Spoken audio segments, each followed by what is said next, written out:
Have you ever been in a relationship dynamic and known that this person wasn't the best person for you to be with, but found yourself continuously going back, even doing things like promising yourself that you weren't going to continue seeing them, but finding yourself back in their arms once again? If this is something you've experienced, you can probably relate to today's question, which is, why can't I give up this toxic relationship?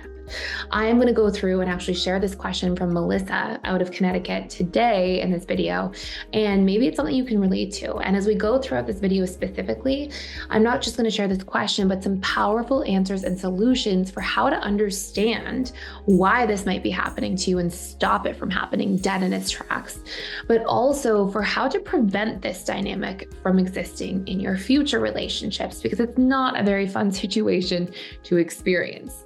So if you're new here, my name is Thais. I'm the founder of the Personal Development School. I run a very busy client-based practice for the better part of 10 years, and I've now been doing this online school for the past almost 5 years, and really excited to go through today's video and topic here. I basically put YouTube videos out here almost every single day, all about attachment theory, the subconscious mind, how to recondition our patterns, and how to really improve our relationships.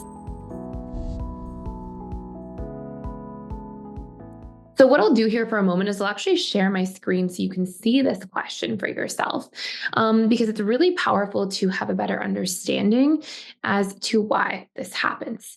So hopefully you can see this right here, where it is all about why we cannot leave the toxic relationship and why this might be happening. So as mentioned, this is from Melissa out of Connecticut. And Melissa says, "Hi, Thais. I'm 26 years old and I've been dating someone for over 2 years. Despite this person never being available and often actually being mean or critical of me, I keep going back to them. We've been on and off 6 times, and he keeps dating other people in between us not being together. I'm not even sure if there has been some overlap, but I know this isn't the right person. Why do I keep going back?" So I think what the overlap part means is, to me, I'm reading that as like, you think that he might have even been dating other people at the same time as dating you in the relationship. Maybe you're on and off, break up, get back together, but obviously feeling hurt and frustrated in this situation. So there's a few reasons as to why this really happens. And I think it's really powerful for us to take a look at that, because once you understand the reasons that this takes place, we can actually apply the solution. One of the first reasons why this happens, and I'll actually put a slide up again to summarize this for you in a moment, is that we have these core wounds or fears about what it means when a relationship breaks apart. A really obvious example of this is if you are somebody who has a huge core wound around abandonment, you may have been conditioned to believe from past experiences. And what I mean by conditioned to believe is that if you grew up in a household, for example, where a parent left the household or there was a bad divorce and you felt abandoned by one parent, or parents were really there, but then suddenly they weren't for a period of time and that really hurt you, you're going to hold on to that experience of abandonment at the subconscious level of mind. Things that feel badly imprint our subconscious and we keep them with us. And what happens is when we've experienced that pain in the past, our subconscious mind is basically quietly reminding us that, oh my goodness, that was so painful before. What if it happens again? And so what will end up happening is we have all this stored fear of what it means to be abandoned, all this stored pain there. And so we may actually go, you know what? It's slightly less painful to stay in a relationship that's not working and that isn't really meeting my needs than it is to experience the excruciating pain of abandonment. So I'm going to keep choosing to stay in the wrong relationship. In other words, it's almost like your subconscious mind thinks it's choosing the lesser of two evils. But until we reprogram those core wounds, we are going to see that we end up in these situations and we can end up really stuck there for long periods of time. Okay. So the first thing you want to understand is like, what are these big fears I have? And you can actually write this out here. And we can do this as an exercise together. What are these big subconscious fears you have of the relationship ending? Are you afraid you'll never find somebody like this again? Is it that you think that you're going to be alone forever? Or are you just afraid of feeling that feeling of abandonment again? Are you scared to be alone? Feel like you don't know how to be on your own? That's a huge part of what's obviously driving you to stay in the wrong situation. The second really powerful piece here is that sometimes there will be an unmet need that we really deeply feel like we're hungering for, starving for in our lives.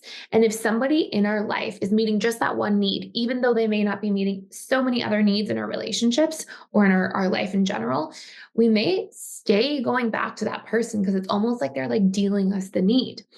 As an example, if you feel like this person makes you feel important, maybe not always, maybe just from time to time. But if you're starving for this need for like significance or to feel like you're important in someone's life because maybe you're currently experiencing a lack of meaning in your own personal life, there's a really good chance that you will keep going to that person who you know is not the right fit for you because they're meeting that one need that you're hungering for. Another example could be if somebody brings you a sense of support or stability or comfort or makes you feel wanted. If we have these needs that we're not getting met in our own personal lives, but somebody outside of this meets even just one of them, let alone two or three, we may be willing to put up with a whole bunch of things that aren't working just to go back and get these needs met that are. And what that means is that the solution to this challenge is not to just be in a situation where we go back to that person all the time that we know, isn't the right fit for us. The solution to the challenge is actually to put ourselves in a situation where we learn to meet our own needs. I'm actually going to write this out for you so you can see it. And when we learn to meet our own needs and we learn to have healthy sources of these needs being met in multiple forms, suddenly we don't have such a strong dependency on somebody in the situation. So the first part here, right? And there's two other really important things that I'm going to go through here with you. But the first part is that we can have this big core wound of abandonment or other stories, right? So we could be like, oh, I'll be alone forever.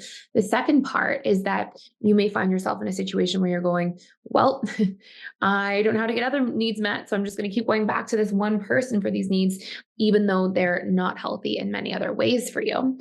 The third part is that we may really struggle to be individuated. What do I actually mean by that? It means that if you do not have all these different needs, that you don't feel like you have a sense of identity outside of the relationship, we'll keep going back in codependent ways to derive our sense of identity from a relationship itself. Individuation means that you feel like you've taken the time to consider who you are in these different areas of life. And I'm going to map them out here with you: career, financially.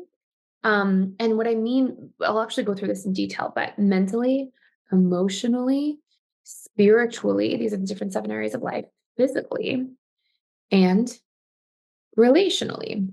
So what I mean by this is that, if you don't know what you want in a career, what brings you meaning and joy, if you don't know who you are with your finances, are you a saver, a spender? Are you somebody who likes to budget things? What's your own personalized relationship to money? Mentally, what topics do you like to learn about, read about? What hobbies do you have that might influence your learning? Emotionally, how are you showing up for yourself emotionally to support yourself, to nourish yourself? Spiritually, what's meaningful to you, even if it's just particular morals and values that you live by?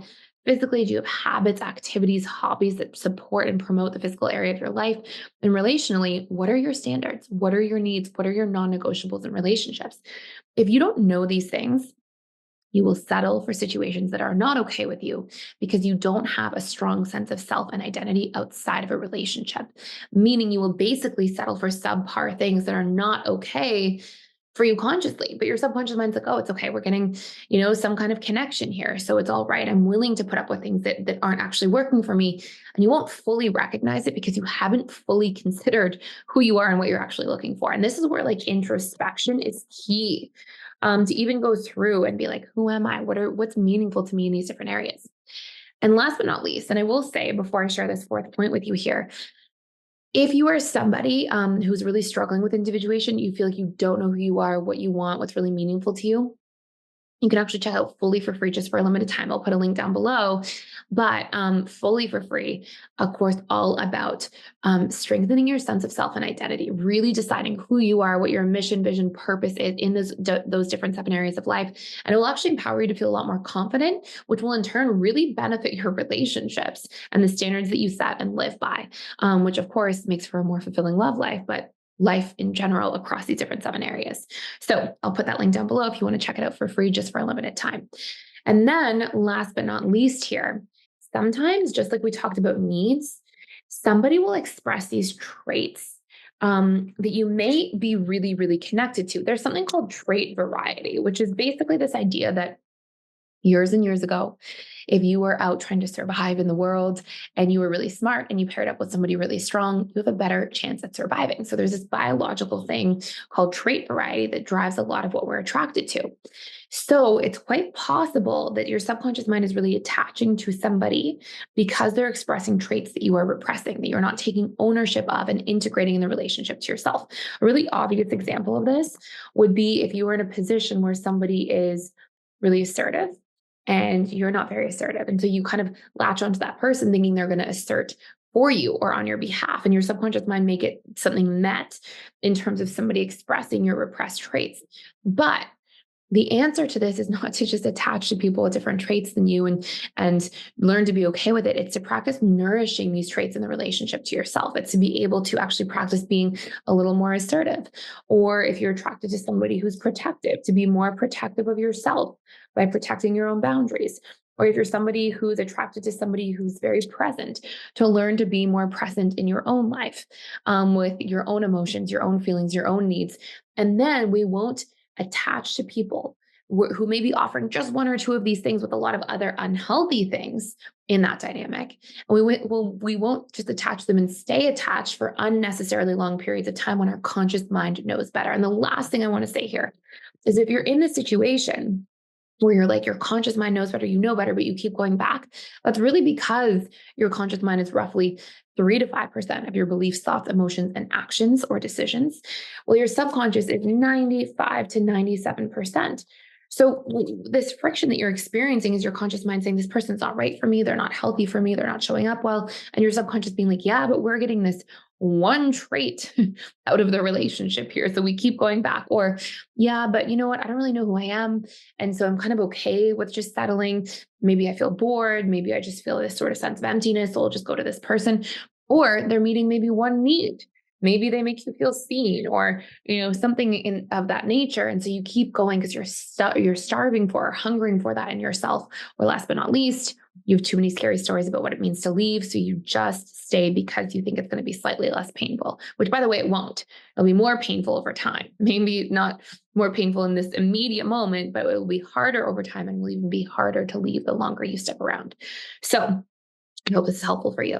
If you want to see more videos like this, let me know in the comments down below. If you like the slides, if they're helpful for you, please let me know too. I will keep doing them this way. Thank you so much for watching and for stopping by.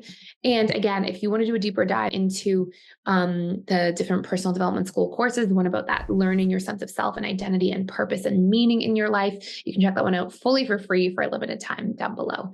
Thank you so much for stopping by and for watching.